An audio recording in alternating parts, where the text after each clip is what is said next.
La idea que teníamos ahora, vamos fatal de tiempo, ahora ya vamos, yo creo que ya ni flexibilidad ni adaptación, esto ya es un poco, vamos a ser un poco libres, pero la idea era dar un poco la posibilidad de abrir alguna cuestión entre los asistentes y dar la oportunidad también de interactuar con ellos, y si hay alguna pregunta para el nivel territorial también pendiente de esta mañana, pues que lo podáis lanzar. Así que un poco es vuestra palabra.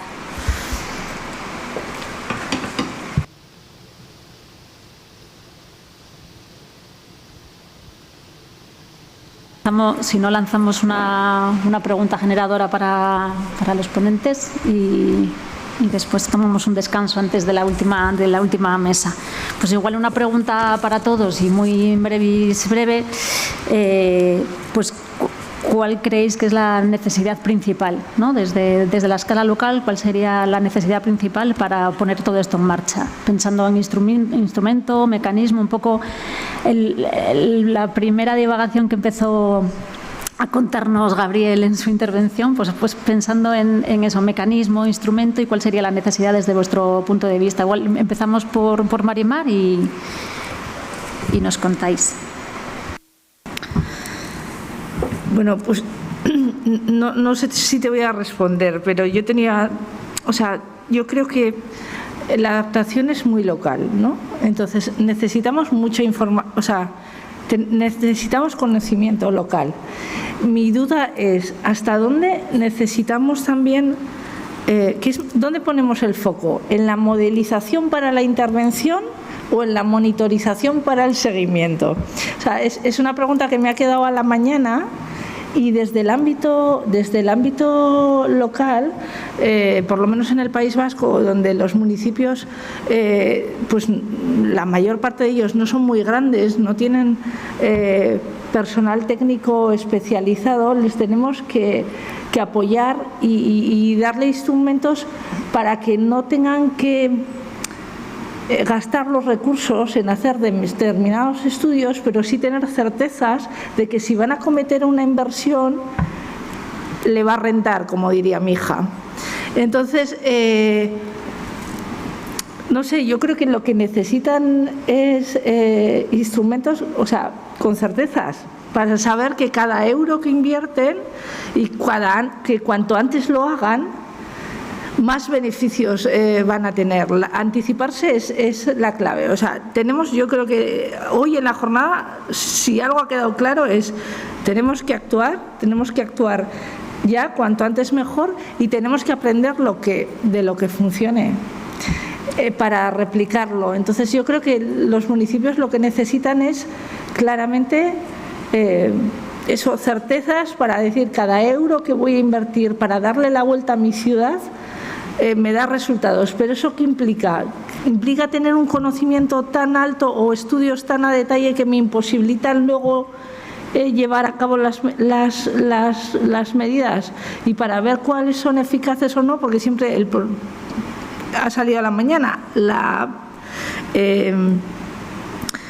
efectividad de las medidas, el garantizar que las medidas sean efectivas, tiene que llevar un momento a estándares donde la gente diga lo hago con garantías y lo sigo, o no lo tengo que seguir porque voy a ver los resultados, ¿no? No sé si me explico, es una pregunta que lanzo más hacia allá. Tú nos preguntabas y yo la lanzo para allá.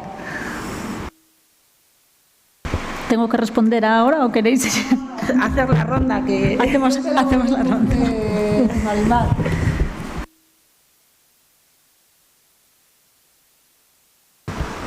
Yo te voy a coger el lanzamiento que tú haces de lo que planteas y me lo voy a llevar un poco a lo que venía, a lo que os he expuesto yo en nuestro caso. Porque efectivamente lo más importante es la sostenibilidad también de lo que hacemos. O sea, el dinero también es limitado y no se puede gastar sin tener un conocimiento. Y el ciudadano es tan parte y tan importante como todo lo que estamos haciendo desde las empresas y los organismos. Y es fundamental tener ese feedback y esa involucración de lo que hace.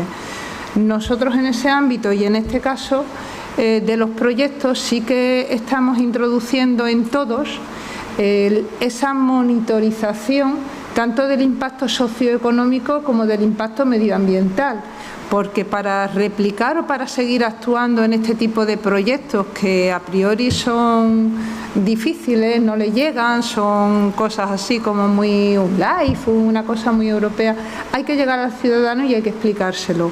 Y si vamos a seguir actuando en las ciudades, tienes que saber en qué sentido y si realmente tiene una repercusión, si eso le llega al ciudadano. Con lo que yo creo que a la pregunta que tú hacías, ¿por qué vamos? ¿Por medir o por...? Hay que hacer las dos cosas. Una va como de la mano, desde mi opinión. Sí, mi duda es, María Díaz de Haro, ¿se ha modelizado, se ha intervenido, se ha monitorizado? Nosotros económicamente, humildemente, hemos apoyado el proyecto. Es una calle de Bilbao que se ha revegetalizado, ¿no? Se ha renaturalizado con verde. Si el Ayuntamiento de Bilbao tiene que intervenir en otra calle, tiene que modelizar esa calle, tiene que seguir monitorizar el impacto en otra calle, digo, porque luego ya me voy a un ayuntamiento más pequeño. Si tiene que intervenir, o sea, mi duda no es que no sean necesarias, sino cuándo estandarizamos para que no sea necesario todo el proceso y se pueda replicar.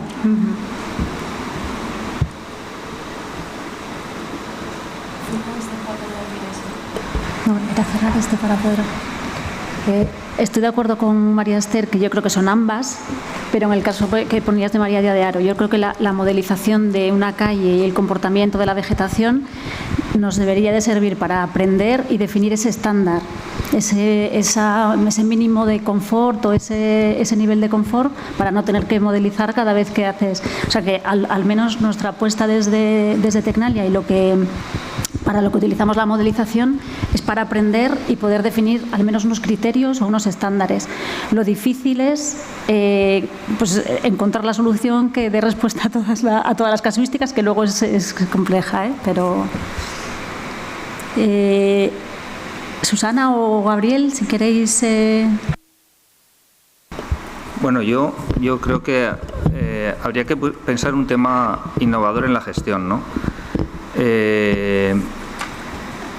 Alguna vez planteando este tipo de cuestiones, yo no sé si podríamos hacer una reflexión de las unidades de aprovechamiento. Yo haría una transición de las UAS, unidad de aprovechamiento, a las, podríamos llamar UCAS, unidades de consumo ambiental.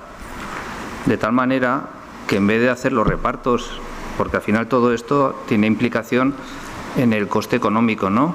Y en el aprovechamiento que esto genera.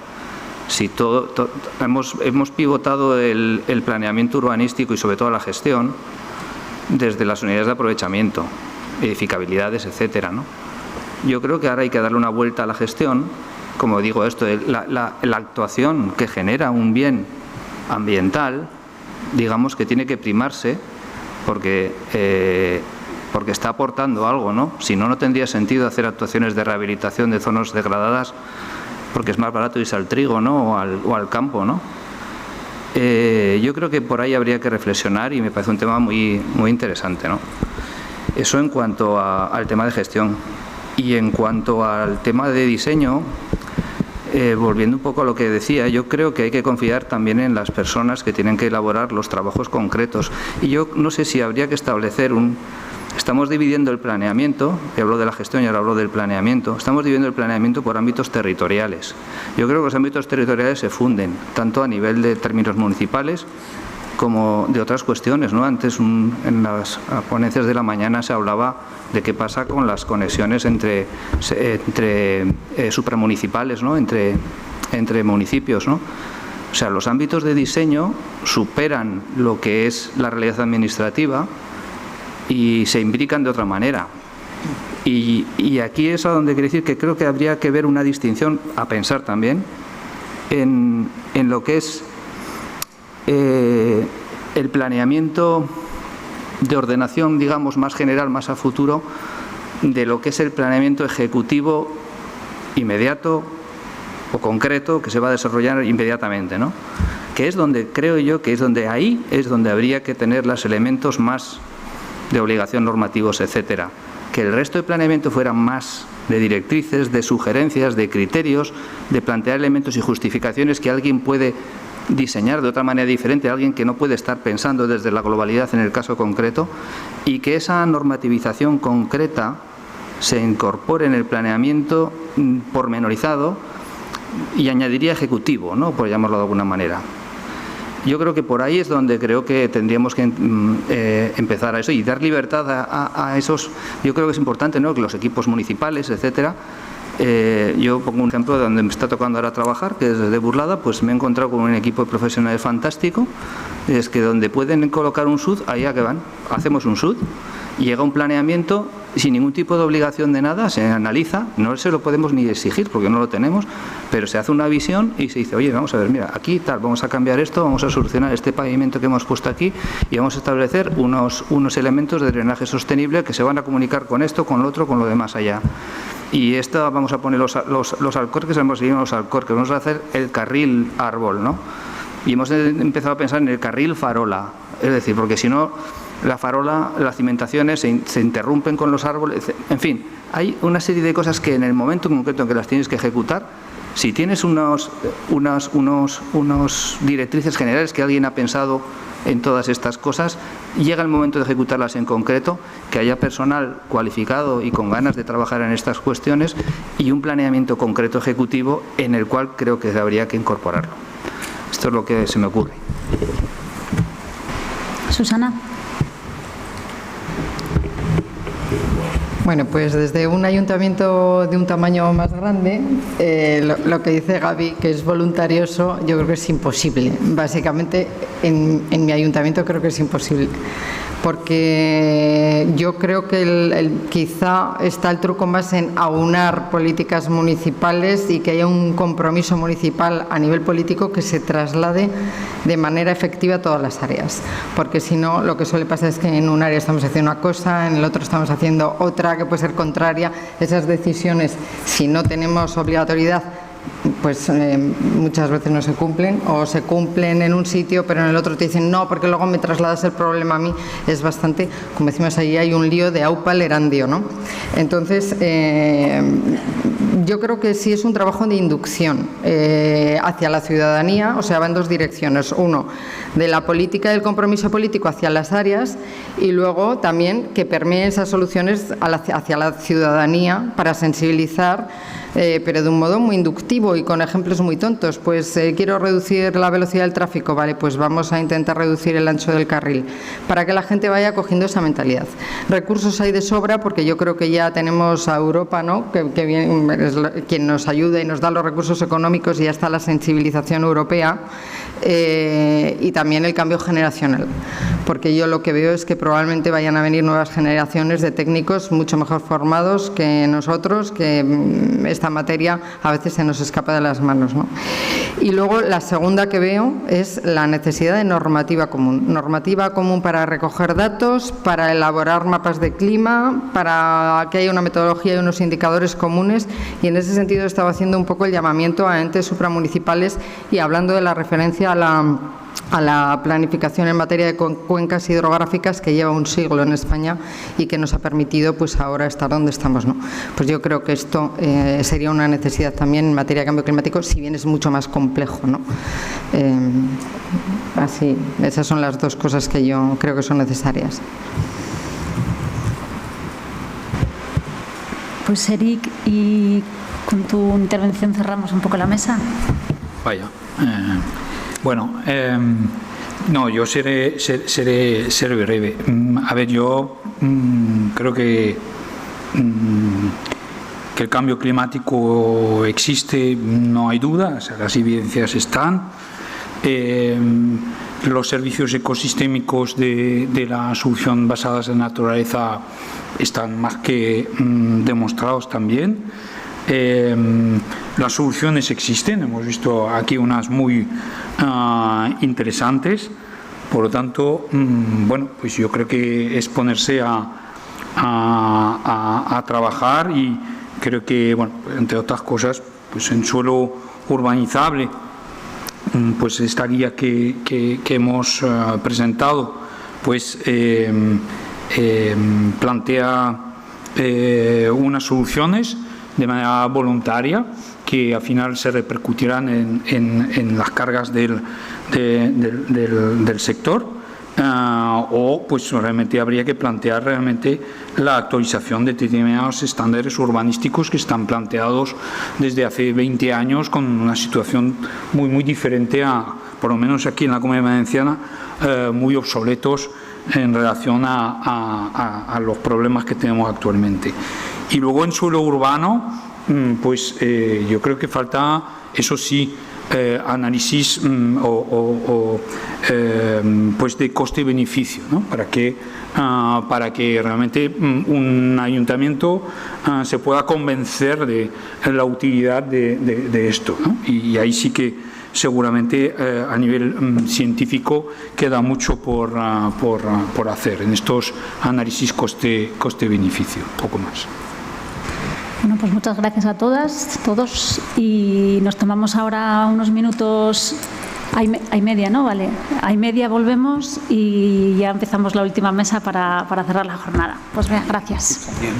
10 minutos. 10 minutos, o sea, lo que es. Gracias.